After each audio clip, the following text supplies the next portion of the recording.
Hi, everybody. It's Tim Constantine with the Washington Times, joined as I am each and every week by our good friend, Dave Bozell. Hi, Dave. How are you? Tim, how are you, sir? I'm doing great. I want to start out with a little history lesson. You go Yeah. back to 1980. George Herbert Walker Bush was running against Ronald Reagan for the Republican nomination for president. He Yeah. won in the state of Iowa. And when he left Iowa, he talked about having the big mo, meaning momentum.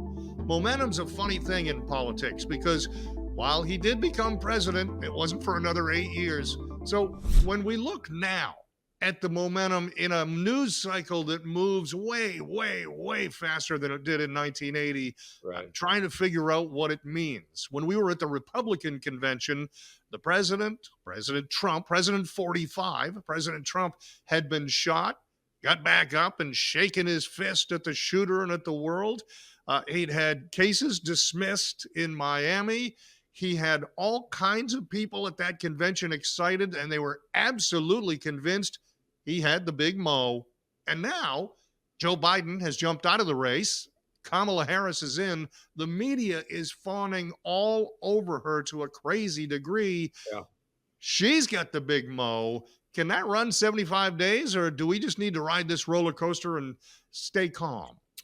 Well, it can. If the media is going to continue to carry her water for her, as they have been doing, she has a good chance. I mean, why do an interview if you're Kamala Harris? The media is carrying all of your water for you.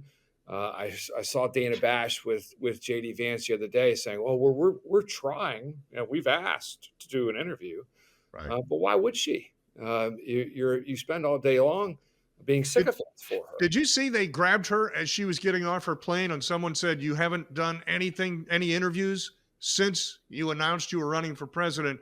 When can we expect that?" This was on like August 3rd or 4th. And her answer was, "Well, hopefully we can do an interview by the end of the month." Yeah, talk to me in a month. Okay, thanks. Yeah, whenever you get around to it, ma'am.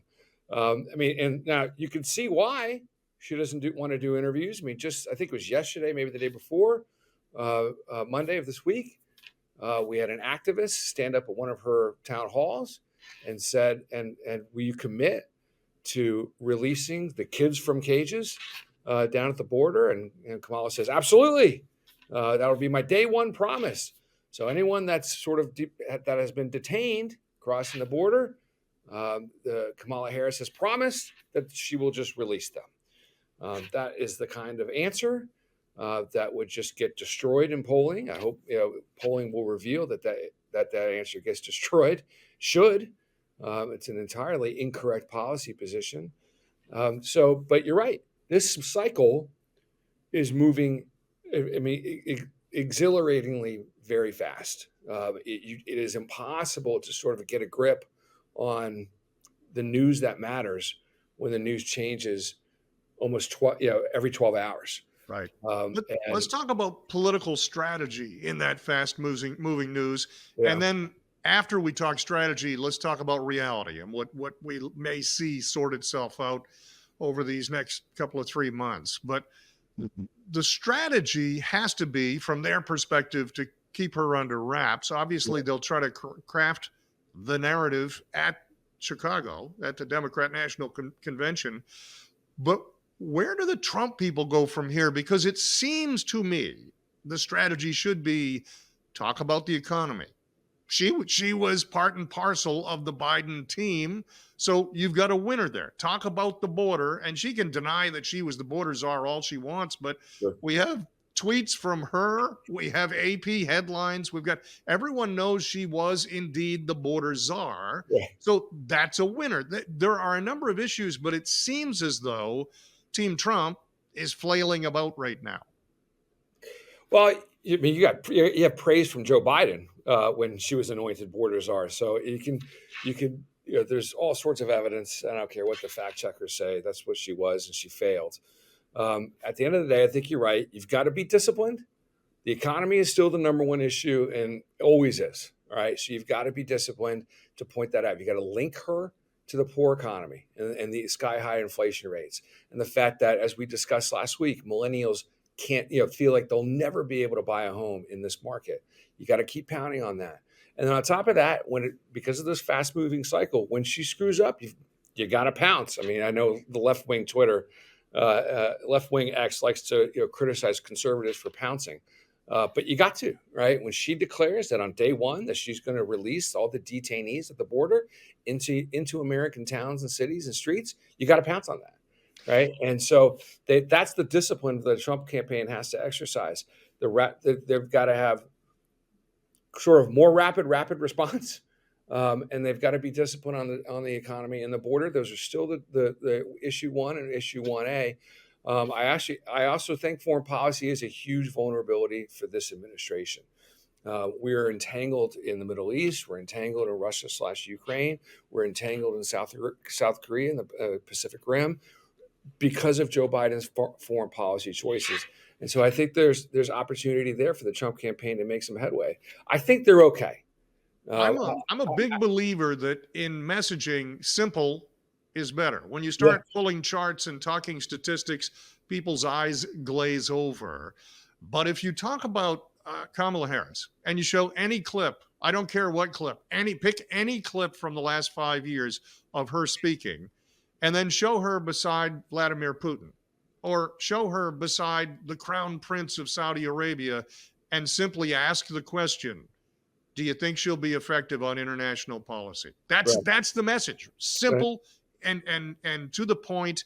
And I think even the people that really, really dislike Trump, even the people who want a Democrat in there with their whole heart, are thinking, really, Harris and Putin? Yeah, I don't yeah, know. It puts a seed of doubt in their mind. I right, think you can do similar, simple messaging on the border. You simply show the numbers, you show the people, you show the crime numbers, which are very effective at grabbing people, and let it be. Show Kamala Harris a tweet that says she's the czar, she's right. in charge, and then show the some of those Willie Horton type ads which they try to criticize.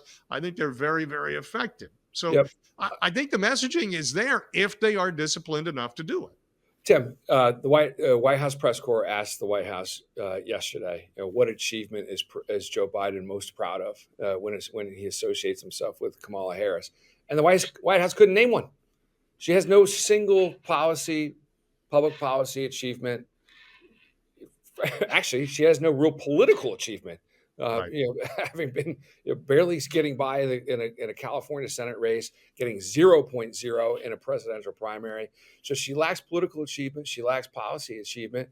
So I think that is a vulnerability for Kamala that the president's team needs to exploit. The White House could not even identify one single achievement that the current president, is proud of. I think that says it all about her public policy career.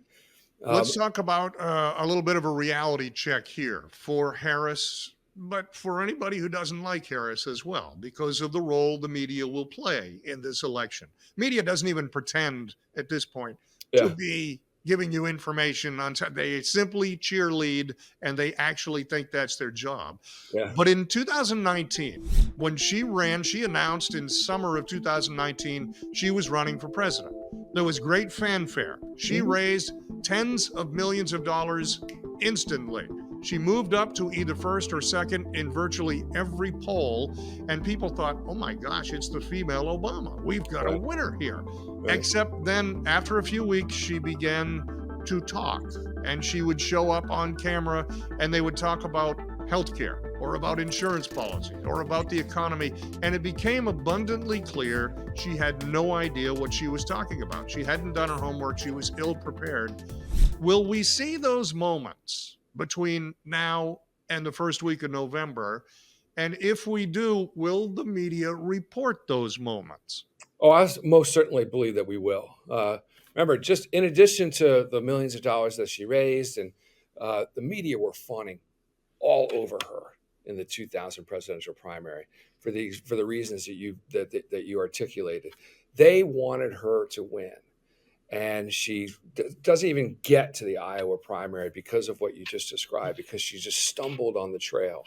The more videos, the more footage that we see of her on the trail, in the arena, making promises that she cannot cash and that are just completely at odds with the preferences of the American people, I think her numbers will start to go down, despite the media's desperately trying to get her over the finish line. We're a funny country. In 2016, part of the reason Donald Trump won was people didn't like Hillary Clinton. There were a number of people that gave him an extra look and decided to vote for him simply because they couldn't stomach Hillary Clinton. Yeah. There were a number of people in 2020 on the independent side, after all the turmoil, ironically, most of which not caused by Trump, caused at his expense. The Ukraine story, the Russia story, all the impeachments, everything was an attack on Trump. But the turmoil, the chaos, people were weary of it. People were tired of it. And so they voted for Joe Biden. I used to joke and say they would have voted for Mickey Mouse. That certain segment would have voted for Mickey Mouse as long as it wasn't Donald Trump. So Yeah. where does that go this time? I think with Joe Biden was so far gone, so far removed from what was actually happening on a day-to-day basis that it made it nearly impossible for the Trump haters to make a case. No, you got to vote for this guy. Yeah. But right now, they've got this younger, vibrant candidate that checks all the appropriate politically correct boxes. Is that an easier sell for the undecided independent than, obviously easier than Joe Biden, but then it would have been had there been an entire primary process featuring Kamala Harris? I disagree with your characterization that she's vibrant. She's just, I mean, the fact that she cackles all day long doesn't equal vibrant to me. I don't think that that's appealing. I think she's cringe. And when I say that, I apply sort of the television, the living room test, right? When you walk into a room and you hear Kamala Harris speak, I think reflexively, most people want to go to the other room. She's just cringe on the ears. She doesn't say anything that's particularly inspiring, and she just it's all word salad. I remember President Trump gave an interview with Tucker Carlson, and he called it "She speaks in rhyme," and I thought it was a perfect characterization. I think Tim, at the end of the day, you can say, I don't like President Trump, and then look in your wallet and see that it's empty, right? And feel really, really good about yourself. Or you can say to yourself, I don't like President Trump, but darn it, I've got a life to lead. I've got a family to raise. I've got to advance in this little game called life. And this guy is going to do everything possible to enable me to achieve the American dream. And I think that's what this election really comes down to.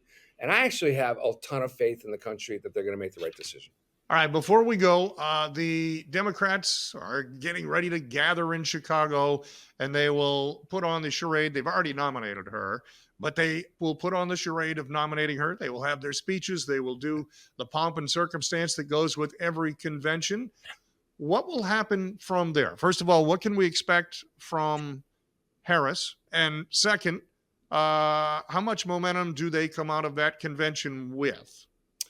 You've got 160 pro-Hamas groups that have registered to protest in Chicago for that week. That's a lot. That's going to be a lot of protests. I'm looking to see if A, the media cover it, and B, do the Democrats even acknowledge their existence. The tax on tips issue. Kamala Harris basically just stole that policy prescription from President Trump, basically as a gift to the Nevada Culinary Union. I don't think she'll win Nevada nonetheless, but that was the concession that she made. I'm kind of looking at what other concessions does she make to the different special interest groups within the radical Democrat Party, right? How many transgender concessions, policy concessions is she going to have to make? How many pro-abortion concessions is she going to have to make? How many pro-climate concessions is she going to have to make in order to appease these radical fringe elements of their party? Because I think she'll just come out with a Christmas tree of promises that the media will say that she, it was a great speech and all this other stuff. But these are all promises designed to sort of bend the knee to this radical fringe, the Democrats, that she can't possibly enact and follow through on. And I think reflexively, most of the country is going to say that is ridiculously too radical for me and turn back to the former President Trump. We shall see. We got now 2.5, Glass 3 half months full, to Tim. go in this thing. Glass half full, Tim. Come on, glass half full. All right. Thank you, my friend. Always a pleasure. Dave Bozell for America and me. I'm Tim Constantine. Thanks for joining us.